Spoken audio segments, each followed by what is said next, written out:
అటువంటి సభ ఏంటి అసలు? ఎందుకు ఈ సభని అనంతపురం కేంద్రంగా నిర్వహిస్తున్నారు? ఈ సభ ద్వారా ఏం చెప్పదలుచుకున్నారు ప్రజలకి, రాష్ట్రానికి?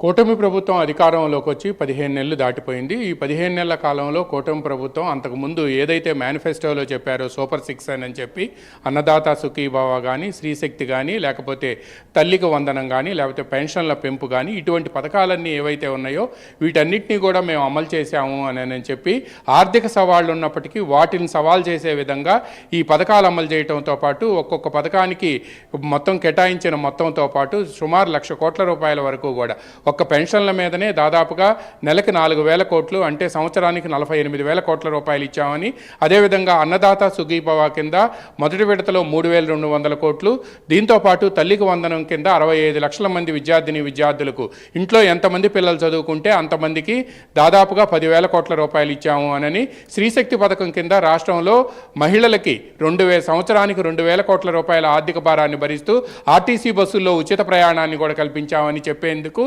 సూపర్ 6 పథకం ఏదైతే తాము ప్రకటించామో దాన్ని సూపర్ హిట్ చేశాము అని చెప్పడంతో పాటు ఇటీవల కాలంలో రాయలసీమపై తెలుగుదేశం పార్టీ పూర్తిగా దృష్టి కేంద్రీకరించింది. శ్రీహరి, ఇక్కడ మనం ఒక విషయం గమనించాలి. ఇవాళ ఢిల్లీలో ఎన్డీఏ అభ్యర్థి సిపి రాధాకృష్ణన్కు ఓటు వేసిన ఎంపీల్లో 4 ఎంపీల్లో 3 ఎంపీలు రాయలసీమ నుంచి ఉన్నారు. అందులో రాజంపేట నుంచి మద్యం కుంభకోణం కేసులో అరెస్ట్ అయ్యి రాజమండ్రి సెంట్రల్ జైల్లో రిమాండ్లో ఉండి మధ్యంతర బెయిల్ తీసుకున్న మిథున్ రెడ్డితో పాటు Kadapa MP YS Avinash Reddy, Tirupati MP Gurumurthy, వీళ్ళు 3 కూడా అక్కడ ఎంపీలుగా ఉన్నారు. వాళ్ళకు వచ్చిన కొద్దిపాటి ఎమ్మెల్యేలు 11 మంది ఎమ్మెల్యే కూడా మెజారిటీ ఎమ్మెల్యేలు రాయలసీమలో ఉన్నారు. అందుకనే రాయలసీమపై ఇక్కడ కూటమి ప్రభుత్వం దృష్టి కేంద్రీకరించింది. ఇక రాయలసీమలో వైసీపీకి ఉనికి లేదని చెప్పేందుకే ఇటీవల జరిగిన కడప జిల్లాలో, ఉమ్మడి కడప జిల్లాలో పులివెందుల నియోజకవర్గంలో జరిగిన పులివెందుల జడ్పీటీసీ ఎన్నికల్లో అక్కడ బీటెక్ రవి సతీమణిని కూడా అక్కడ గెలిచింది అని అంటే ఆయన సొంత నియోజకవర్గంలోనే ఆయనకు బలం లేదు అని చెప్పాలని ఒకటి పరోక్షంగా కూడా తెలుగుదేశం పార్టీ ఇప్పటికే ప్రకటించింది. ఇప్పుడు రాయలసీమలో అనంతపురం జిల్లా అనేది కూడా నందమూరి బాలకృష్ణ హిందూపురం ఎమ్మెల్యేగాను, అదేవిధంగా ఆర్థిక మంత్రి పయ్యావుల కేశవ్ కూడా అక్కడి నుంచే రిప్రజెంట్ చేస్తున్నారు.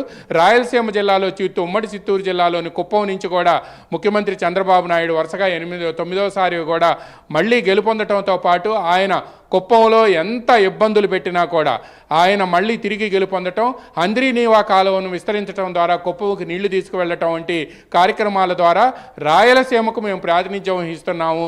అందువలన ఎక్కడైతే రాయలసీమలో గతంలో 2019 ఎన్నికల్లో తాము ఇబ్బంది పడ్డామో మళ్ళా అక్కడ నుంచే తమ గెలుపు ప్రస్థానం ప్రారంభించాము.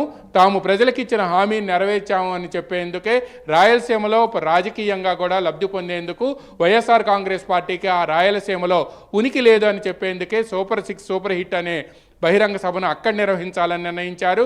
అందుకనే తెలుగుదేశం అధినేత ముఖ్యమంత్రి చంద్రబాబు నాయుడుతో పాటు జనసేన అధినేత ఉప ముఖ్యమంత్రి పవన్ కళ్యాణ్, అదేవిధంగా బీజేపీకి సంబంధించిన రాష్ట్ర మంత్రులు, రాష్ట్ర పార్టీ అధ్యక్షుడు మాధవ్, వీళ్ళంతా కూడా ఎంపీలు కూడా ఈ సభకు హాజరు కాబోతున్నారు. ఢిల్లీలో ఉండే ఎంపీలంతా కూడా రేపు ఉదయం బయలుదేరి బెంగళూరు చేరుకొని అక్కడి నుంచి నేరుగా అనంతపురానికి వెళ్ళబోతూ ఉన్నారు. వీళ్ళందరూ కూడా ఈ సభను సక్సెస్ చేసి రాయలసీమలో తమకు తిరుగులేదు అని నిరూపించుకునేందుకు ప్రయత్నాలు చేస్తూ ఉన్నారు. అదేవిధంగా ఢిల్లీలో దోస్తీ, తర్వాత ఆంధ్రాలో కుస్తీ అని ఏదైతే వైసీపీ ఇప్పుడు అక్కడ ఎన్డీఏ అభ్యర్థి సిపి రాధాకృష్ణన్కి మద్దతు ఇచ్చిందో దీన్ని కూడా జనంలోకి తీసుకువెళ్లేందుకు ప్రయత్నం చేస్తున్నారు. కేంద్ర రక్షణ